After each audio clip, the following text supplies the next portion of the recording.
Hello, and welcome to Wandering Whispers, Storytelling ASMR.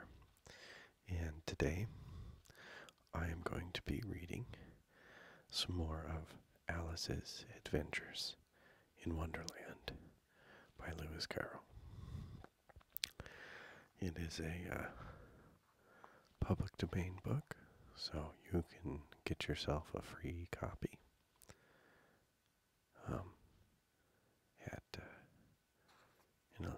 at Project Gutenberg, and I'll put the link below. So, where we left off the last time, Chapter 7, A Mad Tea Party. There was a table set out under a tree in front of the house, and the March Hare and Hatter were having tea at it. A dormouse was sitting between them, fast asleep, and the other two were using it as a cushion, resting their elbows on it, and talking over its head. Very uncomfortable for the dormouse, thought Alice. Only it's asleep. I suppose it doesn't mind. The table was a large one, but the three were all crowded together at one corner of it. No room, no room, they cried when they saw Alice coming. There's plenty of room, said Alice indignantly, and she sat down in a large armchair at one end of the table. Have some wine, the March Hare said in an encouraging tone. Alice looked all around the table, but there was nothing on it but tea. I don't see any wine, she remarked. There isn't any, said the March Hare. Then it wasn't very civil of you to offer it, said Alice angrily. It wasn't very civil of you to sit down without being invited, said the March Hare. I didn't know it was your table, said Alice. It's laid for a great many more than three. Your hair wants cutting, said the Hatter. I'm not sure if I'm going to do that voice. He had been looking at Alice for some time with great curiosity, and this was his first speech. You should learn not to make personal remarks, Alice said with some severity. It's very rude. The Hatter opened his eyes very wide on hearing this, but all he said, Why is a raven like a writing desk? Come, we shall have some fun now, thought Alice. I am glad they've begun asking riddles. I believe I can guess that, she added aloud. Do you mean that you think you can find out the answer to it? Said the March Hare. Exactly so, said Alice. Then you should say what you mean, the March Hare went on. I do, Alice hastily replied. At least I mean what I say. That's the same thing, you know. Not the same thing a bit, said the Hatter. Why, you might just as well say that I see what I eat is the same thing as I eat what I see. You might as well say, added the March Hare, that I like what I get is the same thing as I get what I like. You might as well say, added the Dormouse, which seemed to be talking in its sleep, that I breathe when I sleep is the same thing as I sleep when I breathe. It is the same thing with you, said the Hatter, and here the conversation dropped, and the party sat silent for a minute, while Alice thought over all she could remember about ravens and writing desks, which wasn't much. The Hatter was the first to break the silence. What day of the month is it? He said, turning to Alice. He had taken his watch out of his pocket and was looking at it uneasily, shaking it every now and then and holding it to his ear. Alice considered a little and then said, The 4th. 2 days wrong, said the Hatter. I told you butter wouldn't suit the works, he added, looking angrily at the March Hare. It was the best butter, the March Hare meekly replied. Yes, but some crumbs must have to go in as well, the Hatter grumbled. You shouldn't have to put in with the bread knife. The March Hare took the watch and looked at it gloomily. Then he dipped it into his cup of tea and looked at it again. But he could think of nothing better to say than his first remark.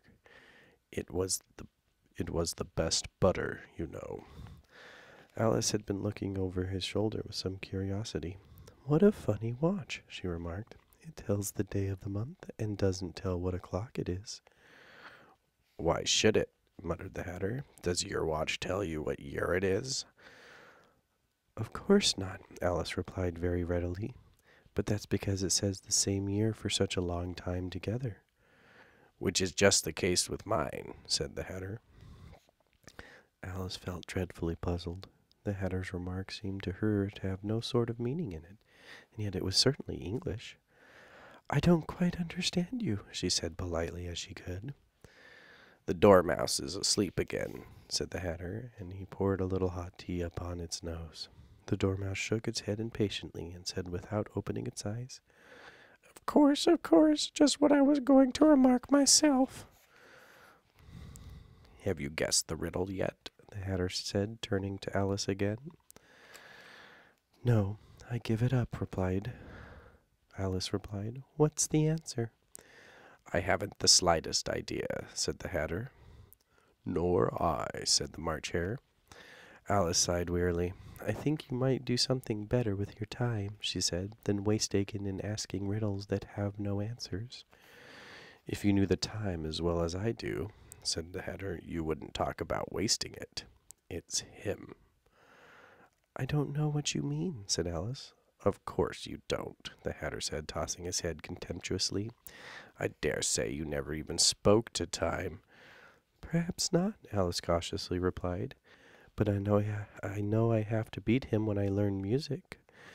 Ah, that accounts for it, said the Hatter. He won't stand beating. Now, if you only kept on good terms with him, he'd do almost anything you'd like with the clock. For instance, if it were 9 o'clock in the morning, just time to begin lessons, you'd only have to whisper a hint to time, and round goes the clock in a twinkling. 1:30, time for dinner. I only wish it was, the March Hare said to itself in a whisper. That would be grand, certainly, said Alice thoughtfully. But then I shouldn't be hungry for it, you know. Not at first, perhaps, said the Hatter, but you could keep it to 1:30 as long as you liked. Is that the way you manage? Alice asked. The Hatter shook his head mournfully. Not I, he replied. We quarreled last March, just before he went mad, you know, pointing with his teaspoon at the March Hare. It was the great concert given by the Queen of Hearts, and I had to sing, Twinkle, twinkle, little bat, how I wonder what you're at. You know the song, perhaps? I've heard something like it, said Alice. It goes on, you know, the Hatter continued, in this way. Up above the world you fly, like a tea tray in the sky. Twinkle, twinkle. Here the Dormouse shook itself, and began singing in its sleep. Twinkle, twinkle, twinkle, twinkle. And went on so long that they had to pinch it to make it stop. Well, I'd hardly finished the first verse, said the Hatter, when the Queen brawled out, He's murdering the time. Off with his head.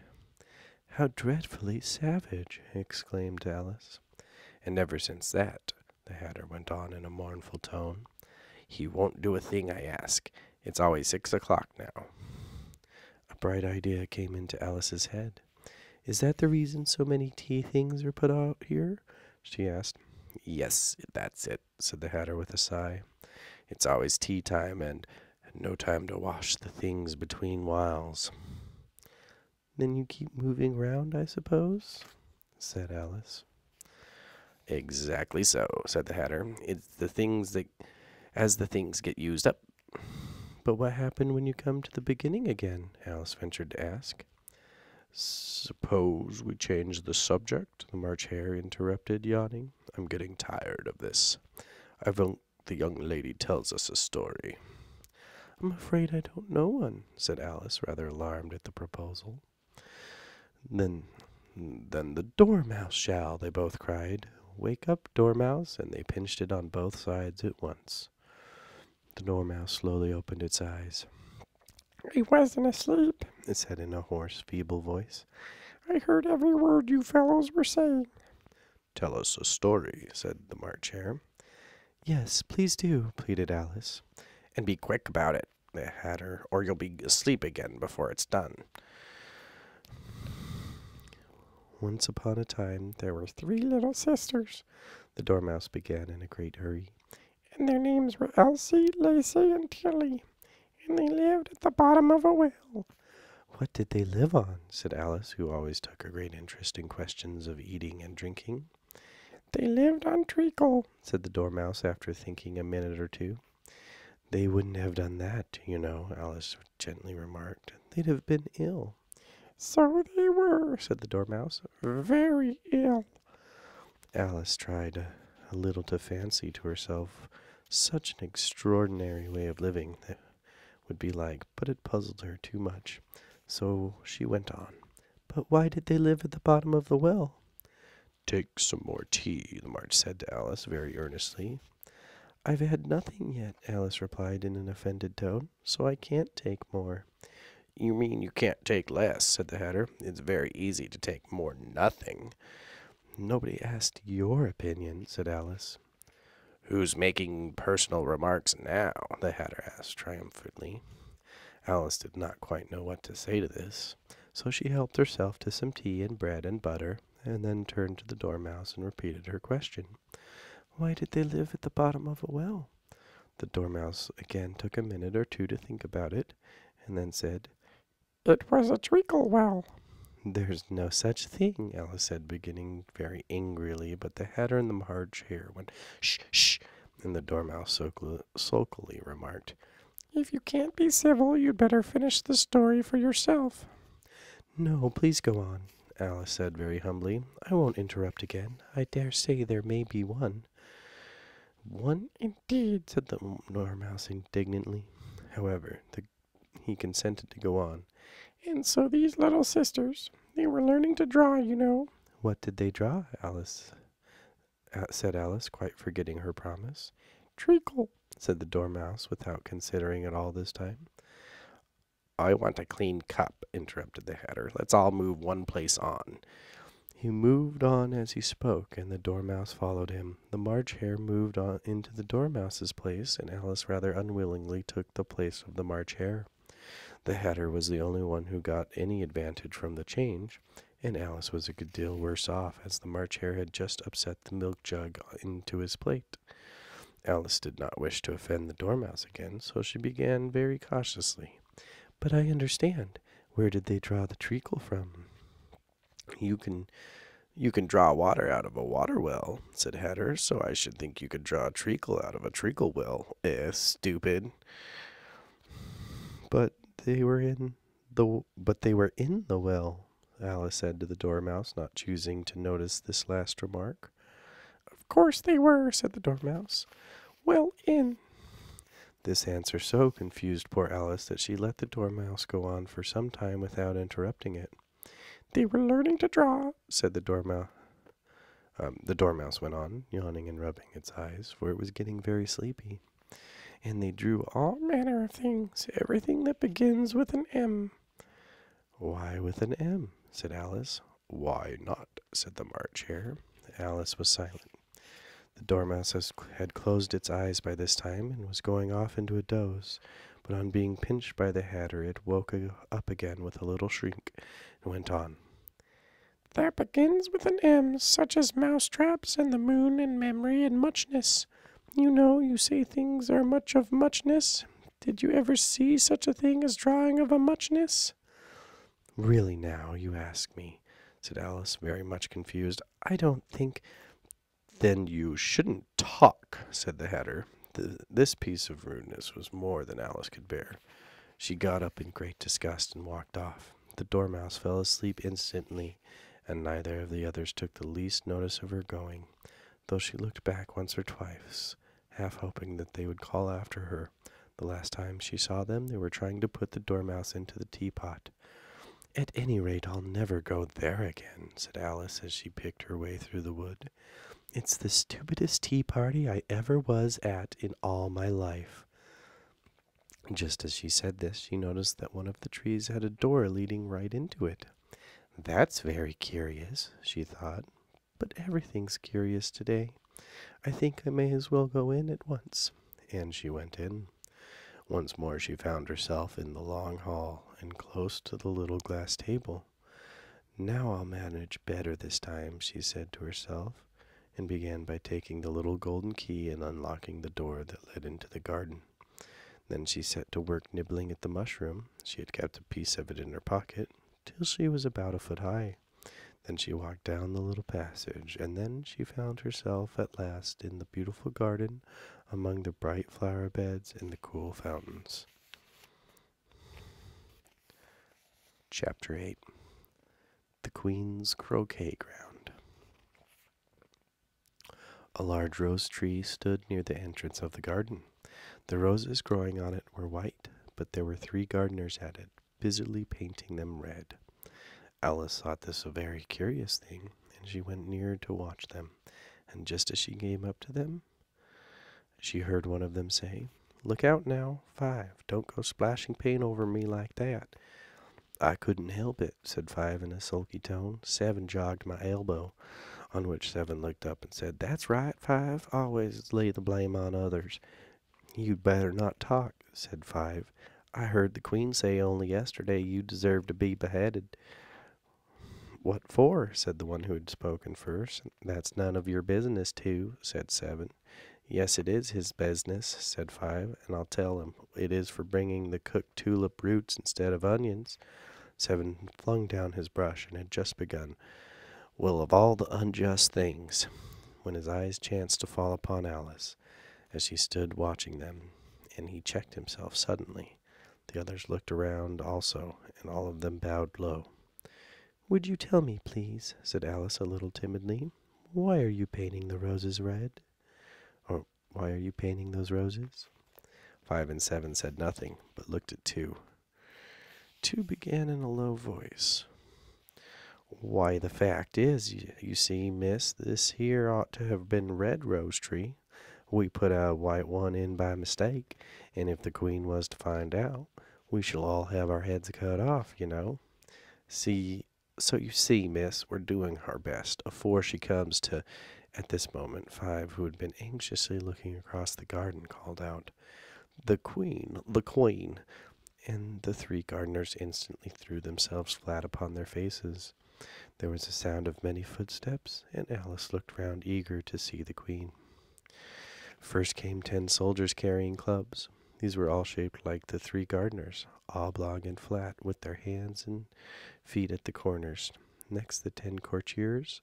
These were ornamented all over with diamonds, and walked two and two, as the soldiers did. After these came the royal children. There were 10 of them, and their little dears came jumping merrily along, hand in hand in couples. They were all ornamented with hearts. Next came the guests, mostly kings and queens, and among them Alice recognized the White Rabbit, as it was talking in a hurried, nervous manner, smiling at everything that was said, and went by without noticing her. Then followed the Knave of Hearts, carrying the king's crown on a crimson velvet cushion, and last of all, this grand procession came the King and the Queen of Hearts. Alice was rather doubtful whether she ought not lie down on her face like the 3 gardeners, but she could not remember having heard of such a rule at processions. And besides, what would that be of use of a procession, thought she, if people had all to lie down on their faces so that they couldn't see it? So she stood where she was and waited. When the procession came opposite to Alice, they all stopped and looked at her, and the Queen said severely, "Who is this?" "Who is this?" She said it to the Knave of Hearts, who only bowed and smiled in reply. "Idiot," said the Queen, tossing her head impatiently, and turning to Alice, she went on, "What's your name, child?" "My name is Alice, so please your Majesty," said Alice very politely, but she added to herself, "Why, they're only a pack of cards after all. I needn't be afraid of them." "And who are these?" said the queen, pointing to the 3 gardeners who were lying round the rose tree. For you see, as they were lying on their faces, and the pattern on their backs was the same as the rest of the pack, she could not tell whether they were gardeners or soldiers or courtiers or 3 of her own children. "How should I know?" said Alice, surprised at her own courage. "It's no business of mine." The queen turned crimson with fury, and after glaring at her for a moment like a wild beast, began screaming, "Off with her head! Off with her!" "Nonsense," said Alice, very loudly and decidedly, and the queen was silent. The king laid his hand upon her arm, and timidly said, "Consider, my dear, she's only a child." The queen turned angrily away from him and said to the knave, "Turn him over." The knave did so, very carefully, with one foot. "Get up," said the queen in a shrill, loud voice, and the 3 gardeners instantly jumped up and began bowing to the king, the queen, the royal children, and everybody else. "Leave off that," screamed the queen. "You make me giddy." And then turning to the rose tree, she went on, "What have you been doing here?" "May it please your majesty," said the two, and "May it please your majesty," said the 2 in a very humble tone, going down on one knee as she spoke. "We were trying—" "I see," said the queen, who had meanwhile been examining the roses. "Off with their heads." And the procession moved on, 3 of the soldiers remaining behind to execute the unfortunate gardeners, who ran to Alice for protection. "You shan't be beheaded," said Alice, and she put them into a large flower pot that stood near. The 3 soldiers wandered about for a minute or 2 looking for them, and then quietly marched off after the others. "Are their heads off?" shouted the queen. "Their heads are gone, if it please your majesty," the soldier shouted in reply. "That's right," shouted the queen. "Can you play croquet?" The soldiers were silent and looked at Alice, as the question was evidently meant for her. "Yes," shouted Alice. "Come on, then," roared the queen, and Alice joined the procession, wondering very much what would happen next. It's a very fine day," said a timid voice at her side. She was walking by the white rabbit, who was peeping anxiously at her face. "Very," said Alice. "Where's the Duchess?" "Hush, hush," said the rabbit in a low, hurried tone. He looked anxiously over his shoulder as he spoke, and then raised himself upon tiptoe, put his mouth close to her ear, and whispered, "She's under the sentence of execution." "What for?" said Alice. "Did you say, 'What a pity'?" the rabbit asked. "No, I didn't," said Alice. "I don't think it's at all a pity. I said, 'What for?'" "She boxed the queen's ears," the rabbit began. Alice gave a little scream of laughter. "Oh, hush," the rabbit whispered in a frightened tone. "The queen will hear you. You see, she came rather late, and the queen said—" "Get to your places," shouted the queen in a voice of thunder, and people began running about in all directions, tumbling up against each other. However, they got settled down in a minute or 2, and the game began.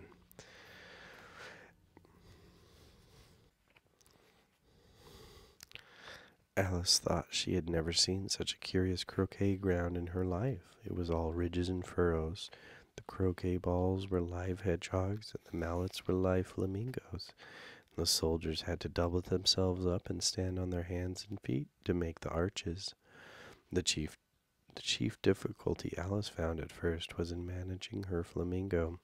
She succeeded in getting its body tucked away comfortably enough under her arm with its legs hanging down, but generally just as she got its neck nicely straightened out and was going to give the hedgehog a blow with its head, it would twist itself round and look up in her face with such a puzzled expression that she could not help bursting out laughing. And when she had got its head down and was going to begin again, it was very provoking to find that the hedgehog had unrolled itself and was in the act of crawling away. Besides all this, there was generally a ridge or furrow in the way wherever she wanted to send the hedgehog to, and as the doubled-up soldiers were always getting up and walking off to the other parts of the ground, Alice soon came to the conclusion that it was a very difficult game indeed. The players all played at once, without waiting for turns, quarreling all the while, and fighting for the hedgehogs, and in a very short time the queen was in a furious passion, went stepping about and shouting, "Off with its head! Off with her head!" about once in a minute. Alice began to feel very uneasy. To be sure, she had not as yet had any dispute with the queen, but she knew that it might happen any minute. And then, she thought, what would become of me? They're dreadfully fond of beheading people here. The great wonder is that there's anyone left alive.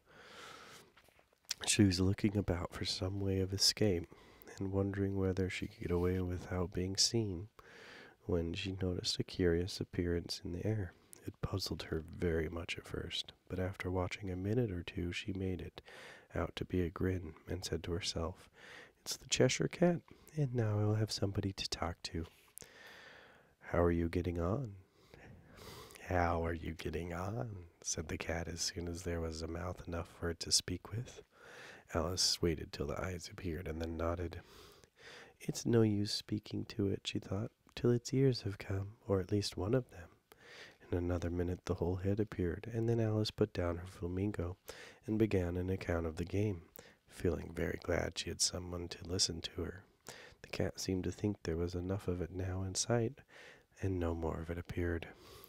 "I don't think they play at all fairly," Alice began in a rather complaining tone, "and they all quarrel so dreadfully one can't hear oneself speak, and they don't seem to have any rules in particular.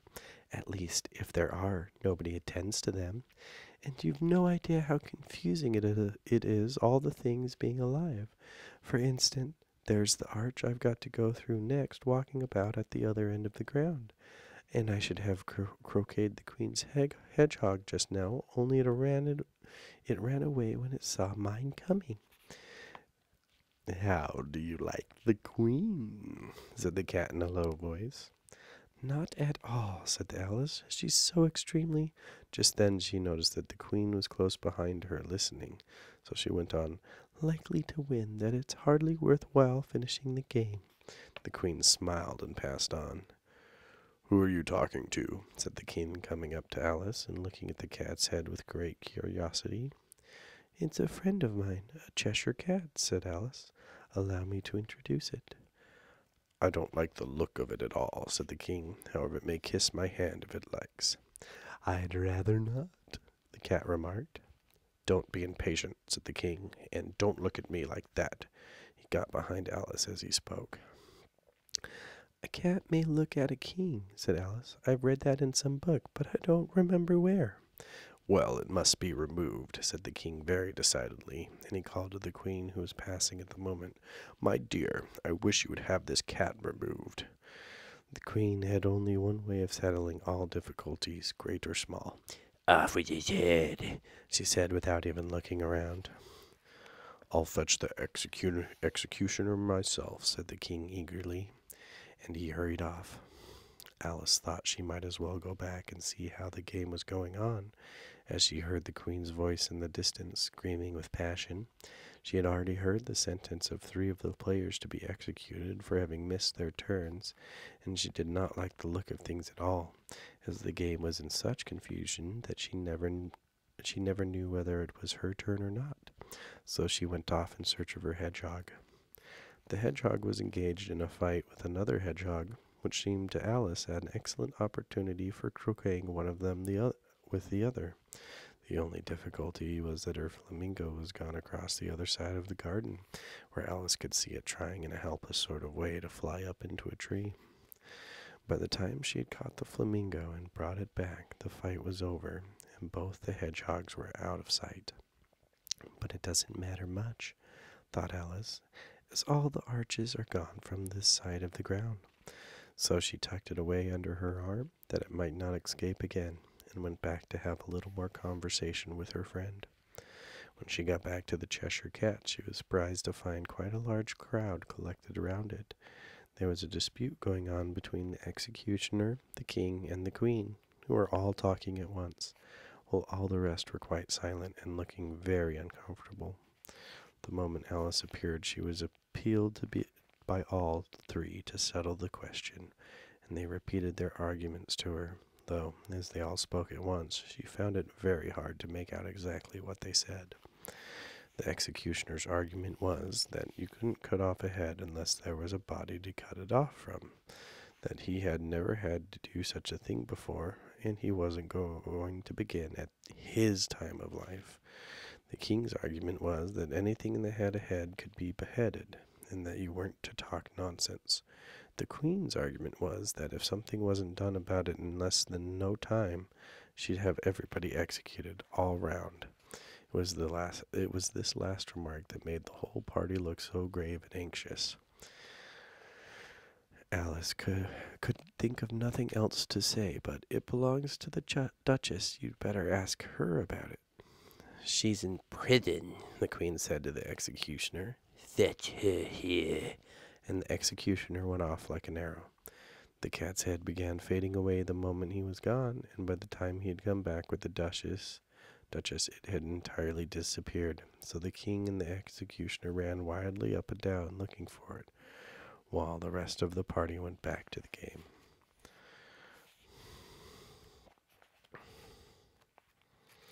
All right.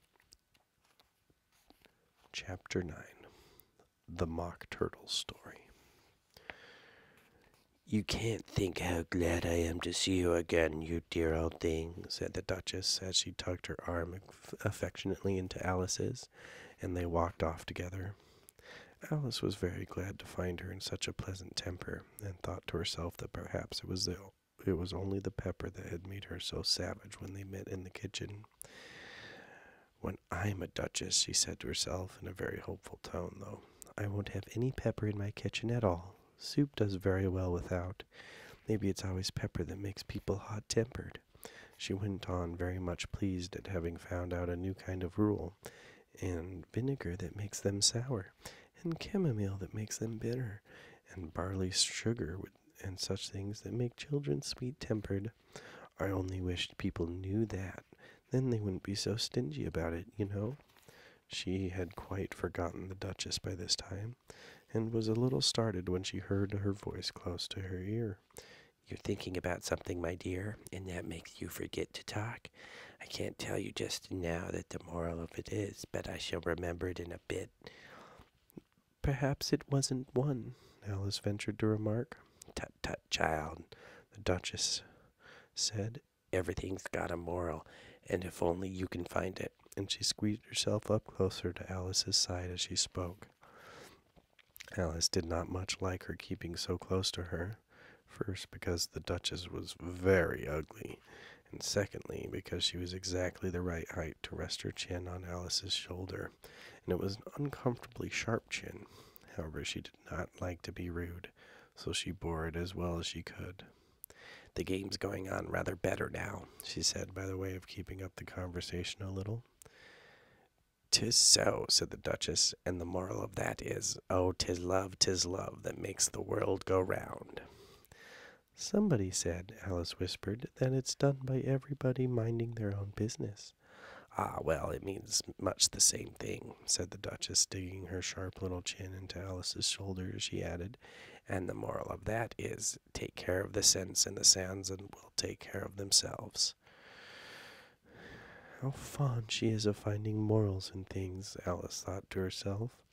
"I dare say you're wondering why I won't put my arm round your waist," said Duchess after a pause.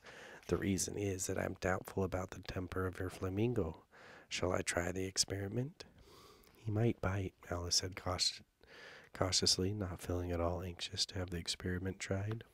"Very true," said the Duchess. "Flamingos and mustard both bite.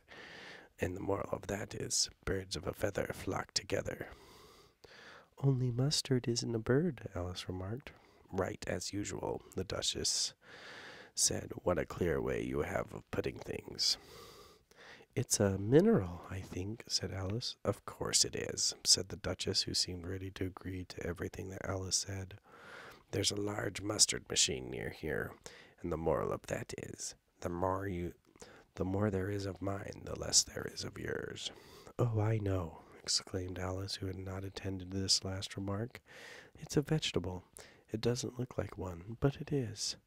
I quite agree with you, said the Duchess, and the moral of that is, be what you would seem to be, or if you'd like it put more simply, never imagine yourself not to be otherwise than what it might appear to others that what you are or might have been was not otherwise than what you had been would have appeared to them to be otherwise.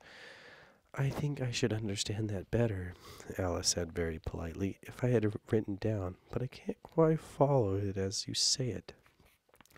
There's nothing to what I would say if I chose, said the Duchess, replied in a pleasant tone. Pray don't trouble yourself to say it any longer than that, said Alice. Oh, don't talk about trouble, said the Duchess. I make you a present of everything I've said as yet. A cheap sort of present, thought Alice. I'm glad people don't give birthday presents like that. But she did not venture to say it out loud. Thinking again? The Duchess asked, with another dig of her sharp little chin. I've a right to think, said Alice sharply, for she was beginning to feel a little worried. Just about as much right, said the Duchess, as pigs have to fly. But here, to Alice's great surprise, the Duchess's voice died away, even in the middle of her favorite word, moral, and the arm that was linked between hers began to tremble. Alice looked up, and there stood the Queen in front of them, with her arms folded, frowning like a thunderstorm. A fine day, Your Majesty, the Duchess began in a low, weak voice. Now I get fair running, shouted the Queen, stamping on the ground as she spoke. Either you or your head must be off, and that in about half no time.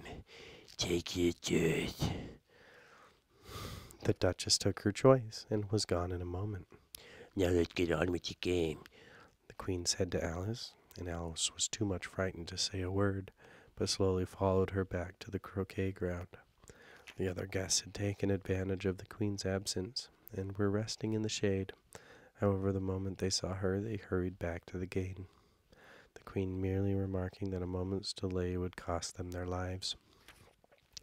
All the time they were playing, the Queen never left off quarreling with the other players and shouting, "Off with his head," or "Off with her head." Those whom she sentenced were taken into custody by the soldiers, who of course had to leave off being arches to do this, so that by the end of half an hour or so, there were no arches left, and all the players except the King, the Queen, and Alice were in custody and under sentence of execution. Then the Queen left off, quite out of breath, and said to Alice, "Have you seen the mock turtle yet?" "No," said Alice. "I don't even know what a mock turtle is." "It's the thing mock turtle soup is made from," said the Queen. "I never saw one or heard of one," said Alice. "Come on, then," said the Queen, "and he shall tell you its history." As they walked off together, Alice heard the King say in a low voice to the company generally, "You are all pardoned. Come, that's a good thing," she said to herself, for she had felt quite unhappy at the number of executions the Queen had ordered. They very soon came upon a griffin lying fast asleep in the sun. If you don't know what a griffin is, there's a picture here, but everyone knows what a griffin looks like.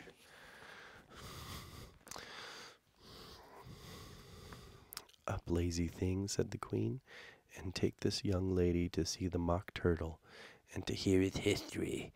I must go back and see after some executions I've ordered." She walked off, leaving Alice alone with the griffin.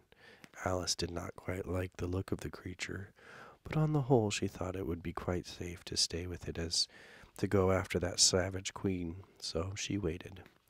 The griffin sat up and rubbed his eyes, and then it watched the Queen till she was out of sight. Then it chuckled. "What fun," said the griffin, half to itself, half to Alice. "What is fun?" said Alice. "Why, said the griffin.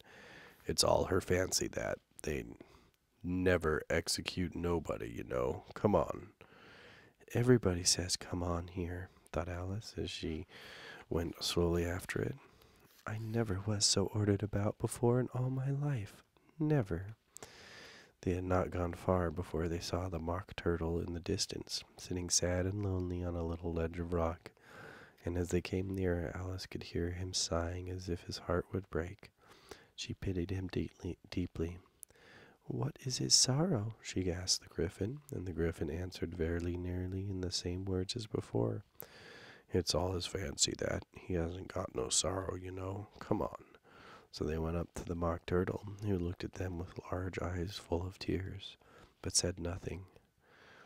"This here young lady," said the Griffin, she wants for to know your history, she do."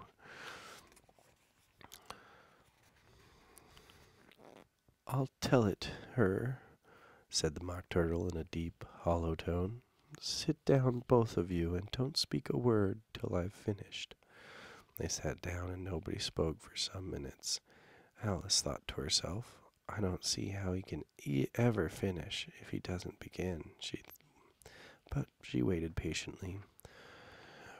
"Once," said the Mock Turtle at last with a deep sigh, "I was a real turtle." These words were followed by a very long silence, broken only by an occasional exclamation of "Herzacker" from the Griffin, and the constant heavy sobbing of the Mock Turtle. Alice was very nearly getting up and saying, "Thank you, sir, for your interesting story," but she could not help thinking there must be more to come, so she sat still and said nothing. When we were little," the Mock Turtle went on at last more calmly, though still sobbing a little now and then, "we went to school in the sea. The master was an old turtle. We used to call him Tortoise." "Why did you call him Tortoise if he wasn't one?" Alice asked. "We called him Tortoise because he taught us," said the Mock Turtle angrily. "Really, you are very dull. You ought to be ashamed of yourself for asking such a simple question," added the Griffin, and then they both sat silent and looked at poor Alice, who felt ready to sink into the earth. At last the Griffin said to the Mock Turtle, "Drive on, old fellow, and don't be all day about it." And he went on in these words: "Yes, we went to school in the sea, though you mayn't believe it." "I never said I didn't," interrupted Alice. "You did," said the Mock Turtle. "Hold your tongue," added the Griffin before Alice could speak again. The Mock Turtle went on. "We had the best of educations. In fact, we went to school every day." "I've been to a day school, too," said Alice. "You needn't be proud of all that." "With extras?" asked the Turtle, a little anxiously. "Yes," said Alice. "We learned French and music." "And washing?" said the Mock Turtle. "Certainly not," said Alice indignantly. "Ah, then yours wasn't a really good school," said the Mock Turtle in a tone of great relief. "Now at ours they had at the end of the bill French music and washing extra." "You couldn't have wanted it much," said Alice, "living at the bottom of the sea." "I couldn't afford to learn it," said the Mock Turtle with a sigh. "I only took the regular course." "What was that?" inquired Alice. "Reeling and writhing, of course, to begin with," the Mock Turtle replied, "and then the different branches of arithmetic, ambition, distraction, uglification, and derision." "I never heard of uglification," Alice ventured to say. "What is it?" The Griffin lifted up both its paws in surprise. "Never heard of uglifying?" it exclaimed. "You know what to beautify is, I suppose." "Yes," said Alice doubtfully. "It means to make anything prettier." "Well then," the Griffin went on, if you don't know what to uglify is, you are a simpleton." Alice did not feel encouraged to ask any more questions about it, so she turned to the Mock Turtle and said, What else had you to learn?" "Well, there was mystery," the Mock Turtle replied, counting off the subjects on his flappers. "Mystery, ancient and modern, with seaography, Then drawling. The drawling master was an old quadrille that used to come once a week. He taught us drawling, stretching, and fainting in coils. What was that like? Said Alice. Well, I can't show it you myself, the Mock Turtle said. I'm too stiff. The Griffin never learnt it. Hadn't time, said the Griffin. I went to the classical master, though. He was an old crab, he was. I never went to him, the Mock Turtle said with a sigh. He taught laughing and grief, they used to say. So he did, said the Griffin, sighing in his turn, and both the creatures hid their faces in their paws. And how many hours a day did you do lessons? Said Alice in a hurry to change the subject. 10 hours the first day, said the Mock Turtle, 9 the next, and so on. What a curious plan, exclaimed Alice. That's the reason they're called lessons, the Griffin remarked, because they lessen from day to day. This was quite a new idea to Alice, and she thought it over a little before she made her next remark. Then the 11th day must have been a holiday. Of course it was, said the Mock Turtle. And how did you manage on the 12th? Alice went on eagerly. That's enough about lessons, the Griffin interrupted in a very decided tone. Tell her something about the games now.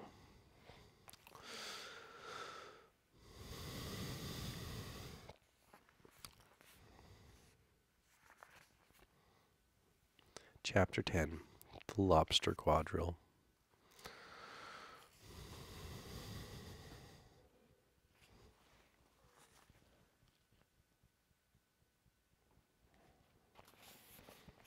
The Mock Turtle sighed deeply and drew the back of one flapper across his eyes. He looked at Alice and tried to speak, but for a minute or two sobs choked his voice. Same as if he had a bone in his throat, said the Griffin, and set to work shaking him, punching him in the back. At last the Mock Turtle recovered his voice, and the tears running down his cheeks. He went on again. You may not have lived much under the sea. I haven't, said Alice, and perhaps you were never even introduced to a lobster. Alice began to say, I once tasted, but checked herself hastily and said, No, never. So you can have no idea what a delightful thing a Lobster-Quadrille is. No, indeed, said Alice. What sort of a dance is it? Why, said the Griffin, you must first form into a line along the seashore. 2 lines, cried the Mock Turtle. Seals, turtles, salmon, and so on. Then, when you've cleared all the jellyfish out the way... That generally takes some time, interrupted the Griffin. You advance twice, each with a lobster as a partner, cried the Griffin. Of course, the Mock Turtle said. Advance twice, set to partners, change lobsters and retire in the same order, continued the Griffin. Then, you know, the Mock Turtle went on, you throw the lobsters, shouted the Griffin with a bound into the air, as far out to sea as you can. Swim after them, screamed the Griffin. Turn a somersault in the sea, cried the Mock Turtle, capering wildly about. Change lobsters again, yelled the Griffin at the top of its voice. Back to land again, and that's all the first figure, said the Mock Turtle, suddenly dropping his voice, and the 2 creatures who had been jumping about like mad things all this time sat down again, and very sadly and quietly looked at Alice. It must be a very pretty dance, said Alice timidly. Would you like to see a little of it? Said the Mock Turtle. Very much indeed, said Alice. Come, let's try the first figure. So the Mock Turtle, said the Mock Turtle to the Griffin, we can do it without lobsters, you know. Which shall sing? Oh, you sing, said the Griffin. I've forgotten the words. So they began solemnly dancing round and round, Alice, every now and then treading on her toes when they passed too close, and waving their forepaws to mark the time, when the Mock Turtle sang this very slowly and sadly. "Will you walk a little faster?" said a whiting to a snail. "There's a purpose close behind us, and he's treading on my tail." So how eagerly the lobsters and turtles all advance. They are waiting on the shingle. Will you come and join the dance? Will you, won't you, will you, won't you, will you join the dance? Will you, won't you, will you, won't you, will you join the dance? You can really have no notion how delightful it will be when they take us up and throw us with the lobsters out to sea. But the snail replied, too far, and gave a look askance. Said he thanked the whiting kindly, but he would not join the dance. Would not, could not, would not, could not, would not join the dance. Would not, could not, would not, could not join the dance. What matters it how far we go, his scaly friend replied. There is another shore, you know, upon the other side. The further off from England, the nearer is to France. Then turn not pale, beloved snail, but come and join the dance. Will you, won't you, will you, won't you, will you join the dance? Will you, won't you, will you, won't you, will you, won't you join the dance? "Thank you. It's a very interesting dance to watch," said Alice, feeling very glad that it was over at last. "And I do so like that curious thing about the whiting." "Oh, as to the whiting," said the Mock Turtle, you've seen them, of course." "Yes," said Alice. "I've often seen them at She checked herself hastily. "I don't know where Din may be," said Mock Turtle, but if you've seen them so often, of course you know what they're all like." "I believe so," Alice replied thoughtfully. "They have their tails in their mouths, and they're all over crumbs." "You're wrong about the crumbs," said the Mock Turtle. "Crumbs would all wash off in the sea, but they have their tails in their mouths, and the reason is—" Here the Mock Turtle yawned and shut his eyes. "Tell her about the reason and all that," he said to the Griffin. "The reason is," said the Griffin, "that they would go with the lobsters to dance. So they got thrown out to sea. So they had to fall a long way. So they got their tails fast in their mouths. So they couldn't get them out again. That's all." "Thank you," said Alice. "It's very interesting. I never knew so much about a wedding before."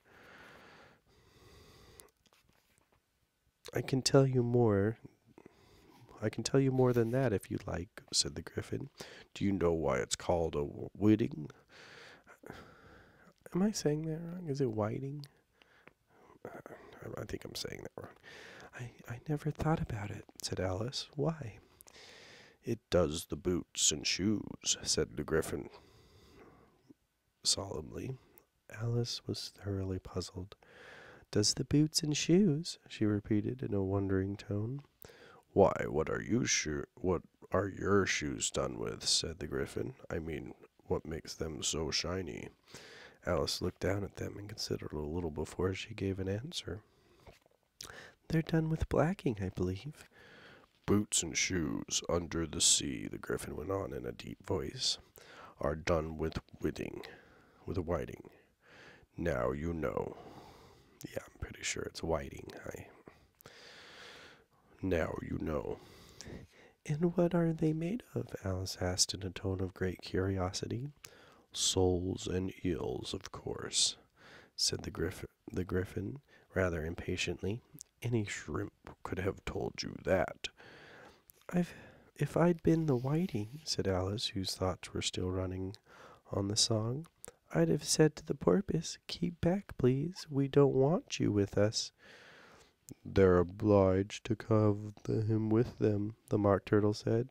"No wise fish would go anywhere without a porpoise." Wouldn't it really? Said Alice in a tone of great surprise.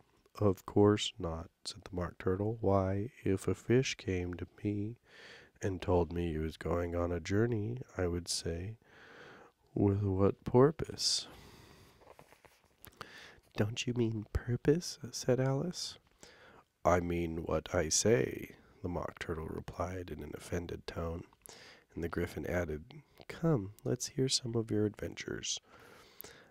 I could tell you my adventures, beginning from this morning, said Alice a little timidly, but it's no use going back to yesterday, because I was a different person then. Explain all that, said the Mock Turtle. No, the adventures first, said the Gryphon in an impatient tone. Explanations take such a dreadful time. So Alice began telling them her adventures from the time when she saw the white rabbit. She was a little nervous about it, just at first. The two creatures got so close to her, one on each side, and opened their eyes and mouths so very wide. But she gained the courage as she went on. Her listeners were perfectly quiet till she got to the part about her repeating, You are old, Father William, to the caterpillar, and the words were all coming different. And then the Mock Turtle drew a long breath and said, That's very curious. It's all about as curious as can be, said the Gryphon. It all came different, the Mock Turtle repeated thoughtfully. I would like to hear her try and repeat something now. Tell her to begin. He looked at the Gryphon as if he thought it had some kind of authority over Alice. Stand up and repeat, "'Tis the voice of the sluggard," said the Gryphon. How the creatures order one about, and make one repeat lessons, thought Alice. I thought I might just as well be at school at once. However, she got up and began to repeat it, but her head was so full of the Lobster-Quadrille that she hardly knew what she was saying, and the words came very queer indeed. I'm sure I'm pronouncing the Lobster-Quadrille wrong, too. Gonna have to look that word up tomorrow. "'Tis the voice of a lobster," I heard him declare. "You have baked me to brown, I must sugar my hair. As a duck with his eyelids, so he with his nose trims his belt and his buttons, and turns out his toes. When the sands are all dry, he is gay as a lark, and will talk in contemptuous tones of the shark. When the tide rises and the sharks are around, his voice is as timid and tremulous sound." "That's different from what I used to say when I was a child," said Gryphon. "Well, I never heard it before," said the Mock Turtle, "but it sounds uncommon nonsense." Alice said nothing, and she sat down with her face in her hands, wondering if anything would ever happen in a natural way again. "I should like to have it explained," said the Mock Turtle. "She can't explain it," said the Gryphon hastily. "Go on with the next verse." "But about his toes," the Mock Turtle persisted. "How could he turn them out with his nose, you know?" "It's the first position in dancing," Alice said, but she was dreadfully puzzled by the whole thing, and longed to change the subject. "Go on with the next verse," the Gryphon repeated. "It begins, 'I passed by his garden.'" Alice did not dare disobey, though she felt sure it would all come wrong, and she went on in a trembling voice. "I passed by his garden and marked with an eye how the owl and the panther are sharing a pie. The panther took pie crust and gravy and meat, while the owl had the dish and its share of the treat. When the pie was all finished, the owl, as a boon, was kindly permitted to pocket the spoon, while the panther received knife and fork with a growl, and concluded the banquet by—" "What is the use of repeating all that stuff?" Mock Turtle interrupted, "if you don't explain it as you go on. It's by far the most confusing thing that I ever heard." "Yes, I think you'd better leave off," said the Gryphon, and Alice was only too glad to do so. "Shall we try another figure of the Lobster-Quadrille?" the Gryphon went on, "or would you like the Mock Turtle to sing yet another song?" "Oh, a song, please, if the Mock Turtle would be so kind," Alice replied so eagerly that the Gryphon said in another rather offended tone, No accounting for tastes. Sing her turtle soup, would you, fellow? The Mock Turtle sighed deeply and began in a voice choked with sobs to sing this. A beautiful soup so rich and green, waiting in a hot tureen. For who for such dainties would not stoop? Soup of the evening, beautiful soup. Soup of the evening, beautiful soup. Beautiful soup. Beautiful soup. Soup of the evening, beautiful, beautiful soup. Beautiful soup, who cares for fish, game, or any other dish? Who would not give all else for two, pennyworth only of beautiful soup? Beautiful soup. Beautiful soup. Soup of the evening. Beautiful, beautiful soup. Chorus again, cried the Gryphon, and the Mock Turtle had just begun to repeat it when the cry of "The trial's beginning" was heard in the distance. Come on, cried the Gryphon, and taking Alice by the hand, it hurried off without waiting for the end of the song. What trial is it? Alice panted as she ran, but the Gryphon only answered, Come on, and ran the faster, while more and more faintly came, carried on the breeze, followed them with the melancholy words, Soup of the evening, beautiful, beautiful soup. Chapter 11. Who Stole the Tarts? The King and Queen of Hearts were seated on their throne when they arrived, with a great crowd assembled about them. All sorts of little birds and beasts, as well as the whole pack of cards. The knave was standing before them in chains, with a soldier on each side to guard him. And near the king was the white rabbit, with a trumpet in one hand and a scroll of parchment in the other. In the very middle of the court was a table, with a large dish of tarts upon it, and they looked so good that it made Alice quite hungry to look at them. I wish they'd get the trial done, she thought. I'd add round the refreshments. But there seemed to be no chance of this, so she began looking at everything about her to pass away the time. Alice had never been in court of justice before, but she had read about them in books, and she was quite pleased to find that she knew the name of nearly everything there. That's the judge, she said to herself, because of his great wig. The judge, by the way, was the king, and as he wore his crown over the wig, he did not look at all comfortable, and it was certainly not becoming. And that's the jury box, thought Alice, and those 12 creatures. She was obliged to say creatures, you see, because some of them were animals and some were birds. I suppose they are the jurors. She said this last word 2 or 3 times over to herself, being rather proud of it, for she thought, and rightly too, that very few little girls of her age knew the meaning of it at all. However, jurymen would have done just as well. The 12 jurors were all writing very busily on slates. What are you doing? Alice whispered to the Gryphon. They can't have anything to put down yet before the trial's begun. They're putting down their names, the Gryphon whispered in reply, for fear they should forget them before the end of the trial. Stupid things, Alice began in a loud, indignant voice, but she stopped herself hastily, for the White Rabbit cried out, Silence in the court! And the king put on his spectacles and looked anxiously around to make out who was talking. Alice could see as well as if she was looking over their shoulders, and all the jurors were writing down stupid things on their slates, and she could even make out that one of them didn't know how to spell stupid, and that he had to ask his neighbor to tell him. A nice muddle of their slates will be in before the trial's over, thought Alice. One of the jurors had a pencil that squeaked. This, of course, Alice could not stand, and she went round the court and got behind him, and very soon found an opportunity of taking it away.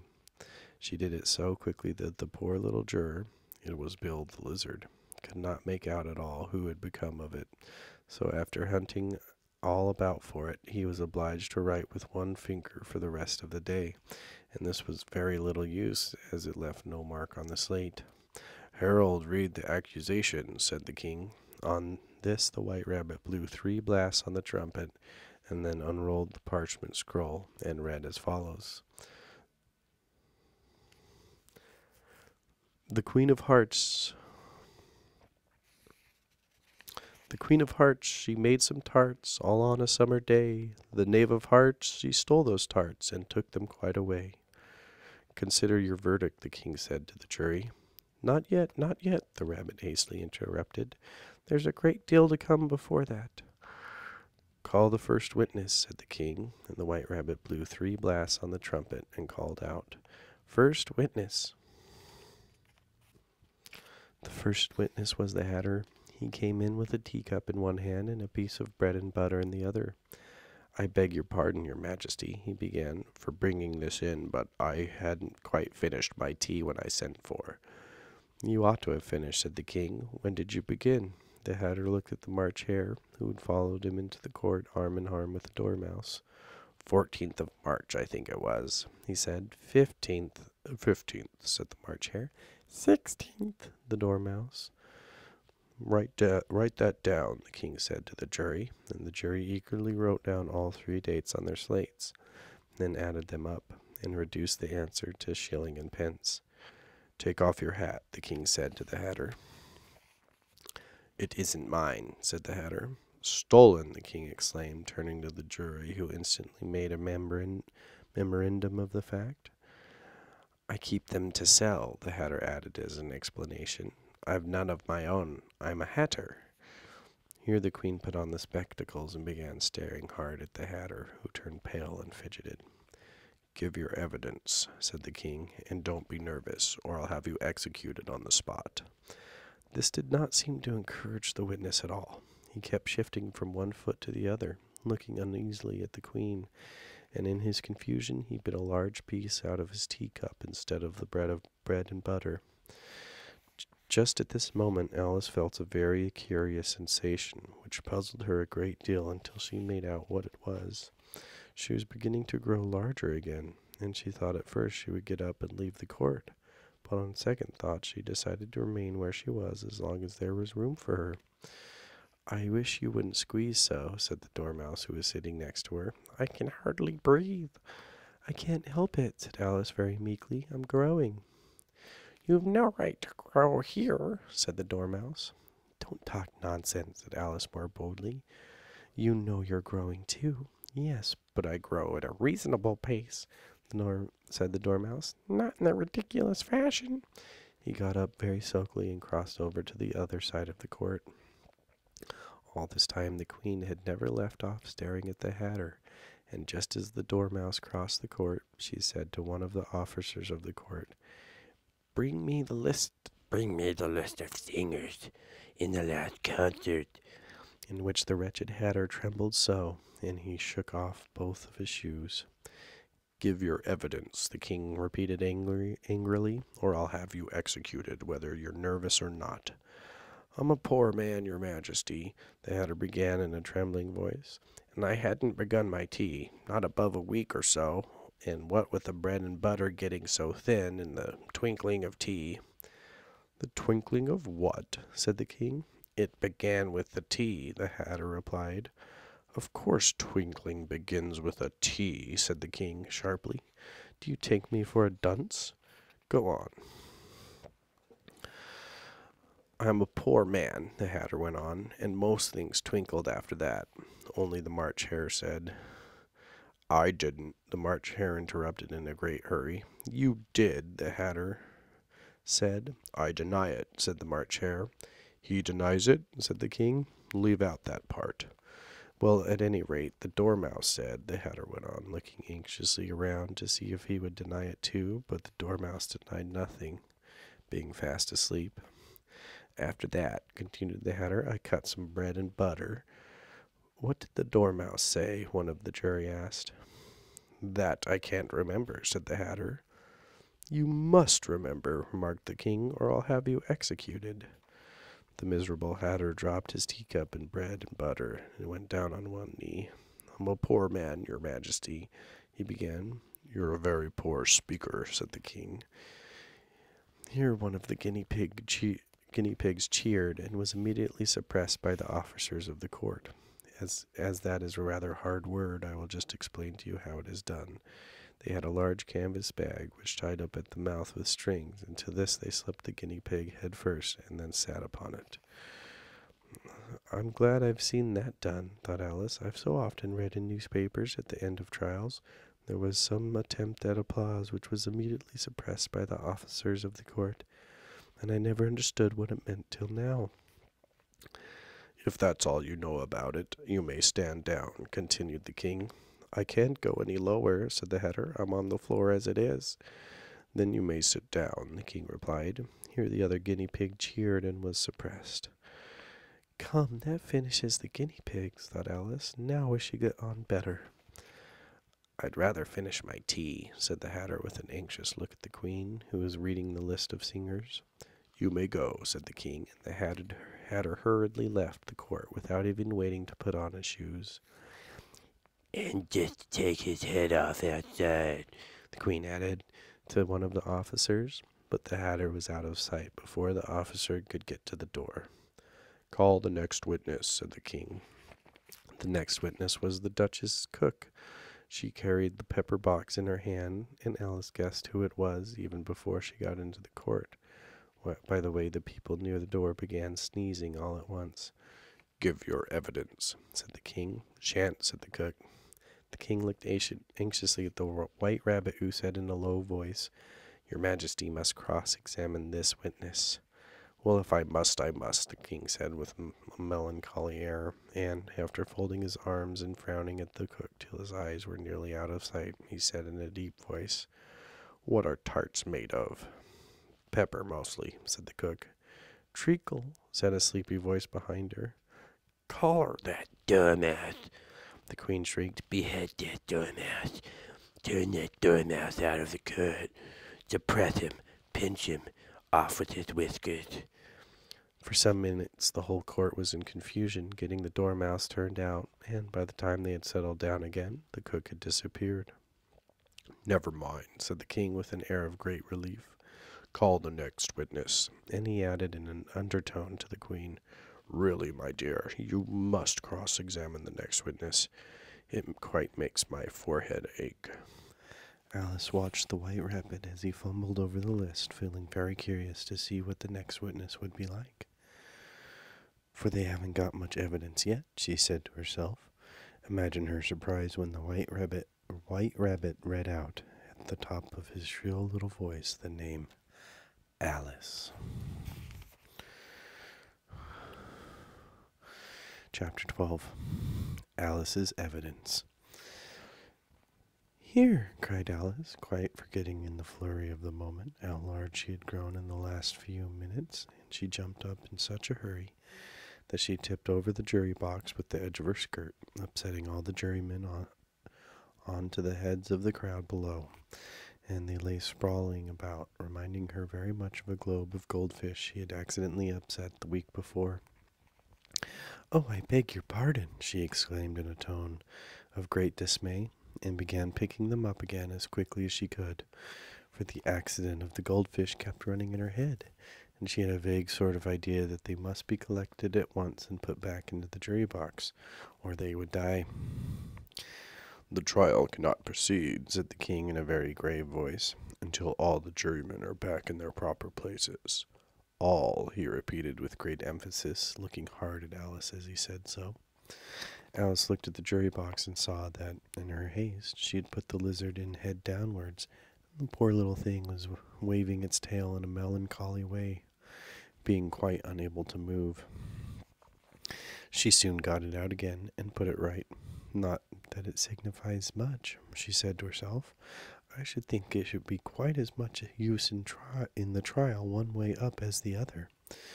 As soon as the jury had a little recovered from the shock of being upset, and their slates and pencils had been found and handed back to them, they set to work very diligently to write out a history of the accident, all except the lizard, who seemed too much overcome to do anything but sit with its mouth open, gazing up into the roof of the court. What do you know about this business? The king said to Alice. Nothing, said Alice. Nothing whatever, persisted the king. Nothing whatever.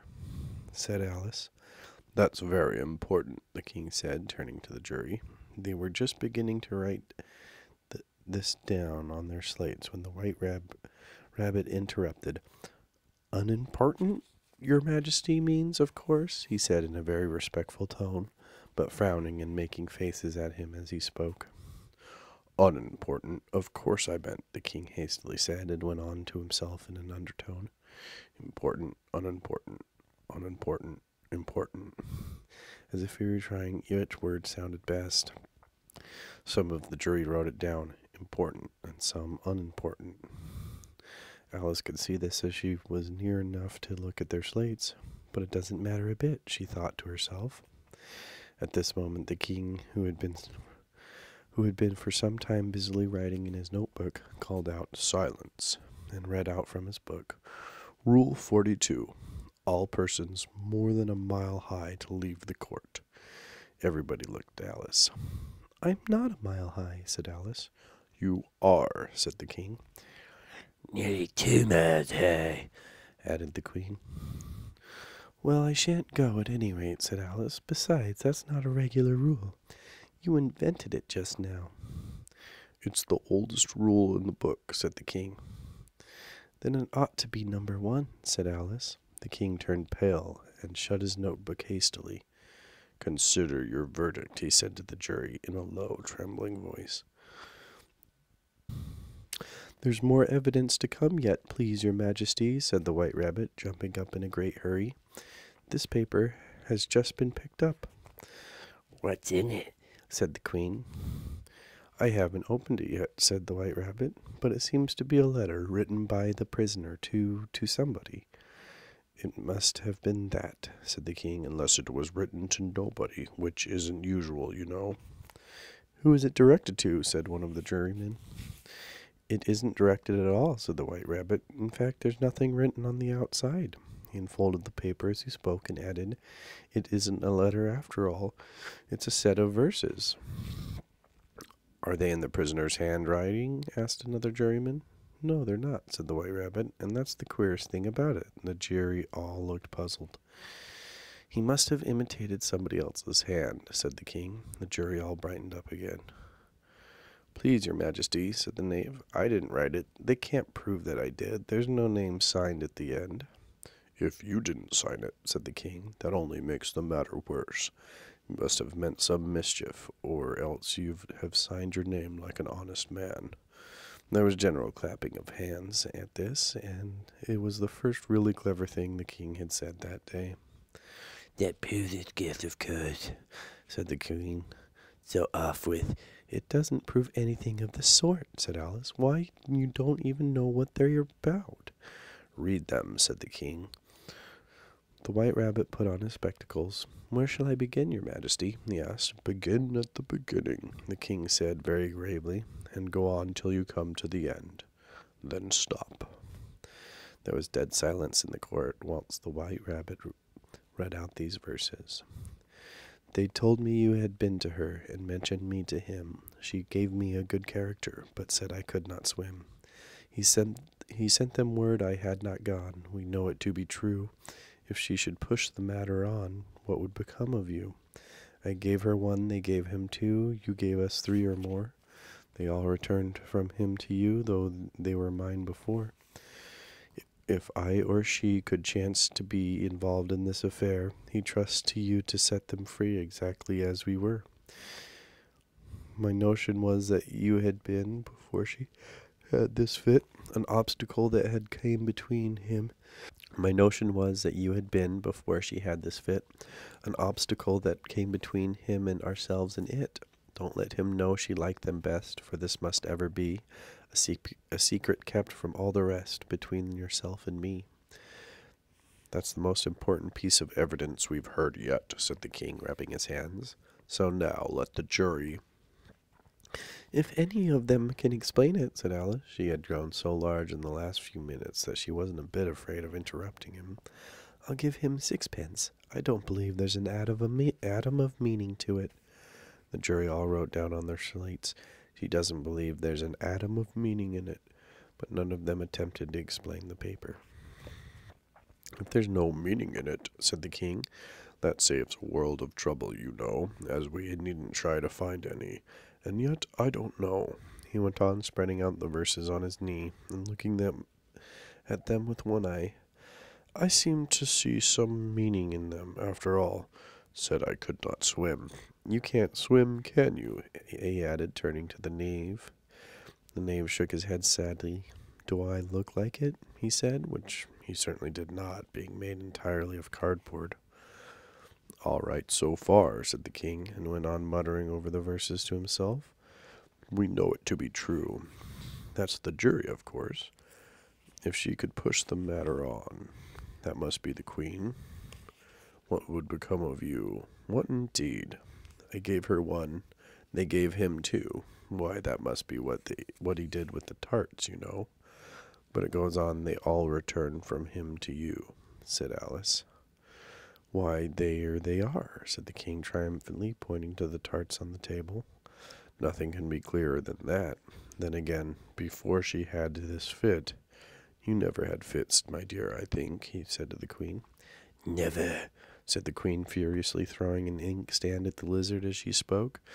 The unfortunate little Bill had left off writing on his slate with one finger, as he found it made no mark, but he now hastily began using the ink that was trickling down his face, as long as it lasted.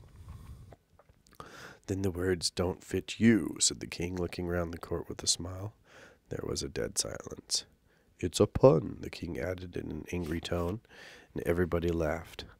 "Let the jury consider their verdict," the king said for about the 20th time that day. "No, no," said the queen. "Sentence first, verdict afterwards."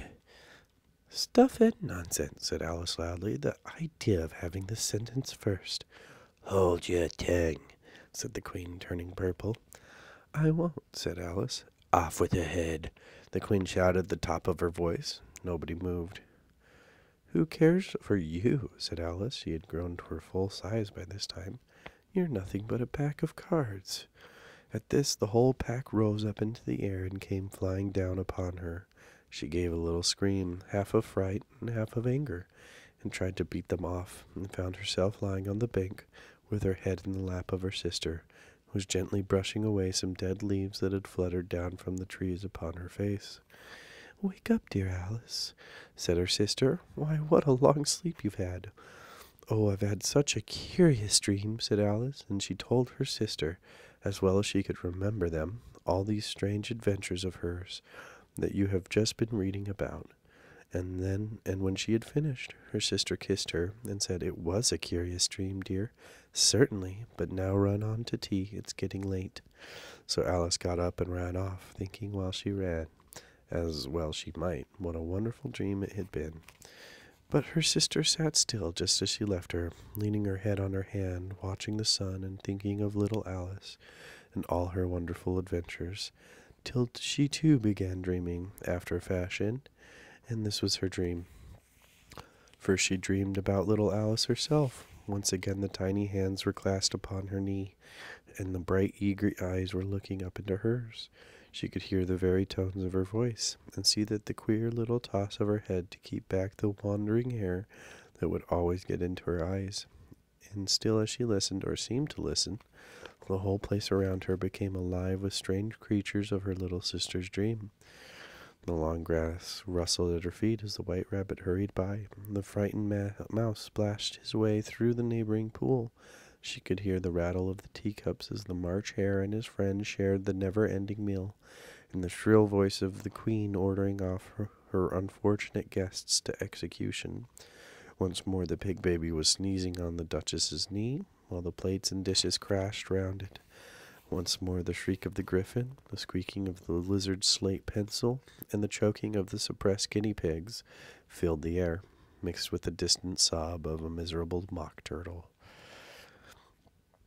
So she sat on, with closed eyes, and half believed herself in Wonderland, though she knew she had but to open them again, and all the world would change to dull reality.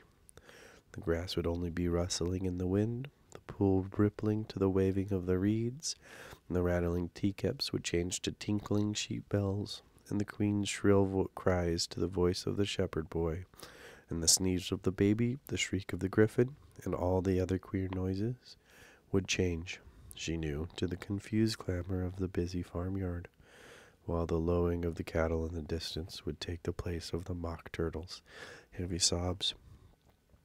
Lastly, she pictured to herself how the same little sister of hers would, in the aftertime, be herself a grown woman, and now she would keep, through all her riper years, the simple and loving heart of her childhood, and how she would gather about her other little children, and make their eyes bright and eager with many a strange tale, perhaps even with the dream of Wonderland of long ago, and how she would fill with all their simple sorrows, and find a pleasure in all their simple joys, remembering her own child life in the happy summer days.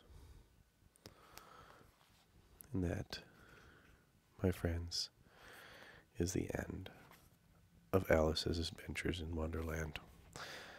Up next we have Through the Looking Glass, but that will have to be for another time. Good night. Keep wandering.